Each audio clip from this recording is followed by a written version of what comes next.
Vraiment, j'aime tout ce qui est autour de l'art. J'adore peindre, j'adore... même si j'en parle pas beaucoup sur les réseaux sociaux, mais j'aime vraiment... Je me considère comme un artiste, en fait. Et qu'est-ce qui m'a poussé à m'inscrire sur TikTok? Je pense que la même raison que tout le monde, hein, le Covid, tu connais. Le premier confinement, j'étais là, posé, et je me suis dit, bon, bah, on va devoir tuer des semaines, des mois, même des années, parce que ça fait déjà 1 an de temps, tu vois. Donc, bon, bah, j'ai installé TikTok. Et là, c'est parti, hein. J'ai commencé à faire n'importe quoi. Et ça a plu, ça n'a pas plu. J'ai essayé à gauche, à droite, je ne me suis pas trop fait influencer par les critiques. J'ai plus essayé de regarder ce qui fonctionnait, les remarques positives. Je me suis inspiré de choses qui existaient déjà et donc de là ont démarré certains délires que je continue à faire encore aujourd'hui. En fonction de mes programmes, en fonction de mes projets et tout, ça peut être complètement n'importe quoi. Ça peut partir en délire, tu vois, si demain je dois faire une vidéo avec un autre TikToker, ça peut partir, je peux aller à la mer, je peux partir en Ardennes. Le jour où on a fait un clip pour un DJ. Donc en fait, vraiment la façon la plus simple de répondre à cette question, c'est que j'ai pas de journée type en fait. Moi, ma plus grande crainte, et ça depuis toujours, même depuis que je suis en primaire, même depuis que je suis en maternelle en fait, ça a vraiment été d'être jugé par les autres, tu vois, d'être stressé, d'être vraiment même que les gens se moquent de moi en fait. Moi, quand j'étais en primaire, les gens ils se foutaient de ma gueule parce que j'avais un physique un peu atypique, je ressemblais à une fille tout simplement, j'avais pas la voix que j'ai aujourd'hui et ouais, j'étais tout maigre et tout, et même les gens ils se foutaient de ma gueule parce que j'étais roumain, tu vois. Ouais, ouais. Vraiment, voilà, en plus. Vrai, j'ai ramassé, tu vois, franchement j'ai ramassé. En plus j'étais un peu différent, tu vois, j'aimais bien dessiner pendant que les autres ils suivaient les cours normaux et tout. Et donc, depuis ce jour-là dans mon cerveau, c'est encore resté genre, Vidal, fais gaffe parce que les autres ils vont se moquer de toi, les autres ils vont. Et bon, aujourd'hui, ma plus grande satisfaction c'est de voir que ma passion en fait, elle est appréciée même par les autres. Pas par tout le monde, tu vois, je sais très bien que je ne peux pas plaire à tout le monde, mais ma plus grande satisfaction c'est de voir qu'il y a aujourd'hui enfin des gens qui comprennent un peu mes délires, tu vois, ma passion, mon art, voilà, tout simplement. C'est toujours essayer d'être au taquet, essayer de capter les tendances, pas vouloir faire comme les autres, parce que vouloir copier juste parce que tu te dis « Ah, cette vidéo, elle a fait 10 millions de vues, t'inquiète, ça va marcher de mon côté, ça ne marchera pas ». Il faut toujours réussir à s'approprier les choses pour toi, en fait. Tu vois, si ça te correspond, si ça te parle, alors vas-y. Mais la plus grosse difficulté, je pense que moi j'ai, c'est vraiment toujours réussir à ouais, plaire, faire rire, être dans les tendances, me plaire aussi, parce que, encore une fois, je ne veux pas faire juste des trucs qui plaisent aux gens.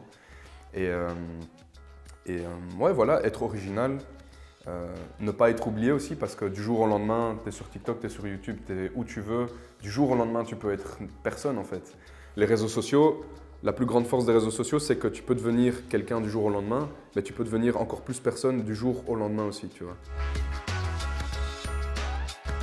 Après, y a tout l'entourage, ça c'est le plus important, hein, les potes, la famille, tout ça c'est bien sûr.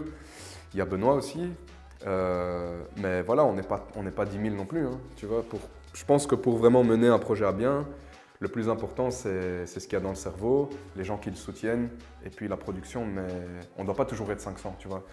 TikTok, c'est pas Hollywood non plus, donc je pense qu'il y a des gens qui se débrouillent très bien tout seuls aussi. Tu vois, moi j'ai la chance de, du coup, pas être tout seul, mais le plus important, c'est le soutien familial et amical. Donc, voilà, je ne vais pas dire qu'on est une très grosse équipe, mais on est plus que suffisant. J'ai le plus grand respect du monde et vraiment je félicite et je vénère les gens qui ont des horaires de travail. Parce que moi, c'est impossible. Je pourrais pas. Vraiment, mais je ne le dis pas en mode mal, tu vois. Je trouve ça très bien que les gens arrivent à avoir des horaires de travail. Moi, je suis incapable. Je suis incapable. Les horaires déjà d'école, j'en pouvais plus, tu vois. J'arrive pas à avoir des horaires de travail. J'essaye plus ou moins de me dire, ouais, le matin, je fais ça carré et tout, mais j'arrive pas. Donc, je sais que dans ma vie, on verra, tu vois, mais dans ma vie, je vais toujours essayer d'avoir le moins d'horaires possible. Pour le moment, j'ai pas d'horaire de travail. Voilà. Avant, quand je faisais des vidéos YouTube, j'avais la caméra, le micro, le truc, le cadreur, l'équipe et tout. Aujourd'hui, j'ai mon iPhone 11. Hein. iPhone 11, et voilà. C'est tout. C'est vrai que sur iPhone, ouais. Tu sais faire reculer, du coup, ça c'est ça.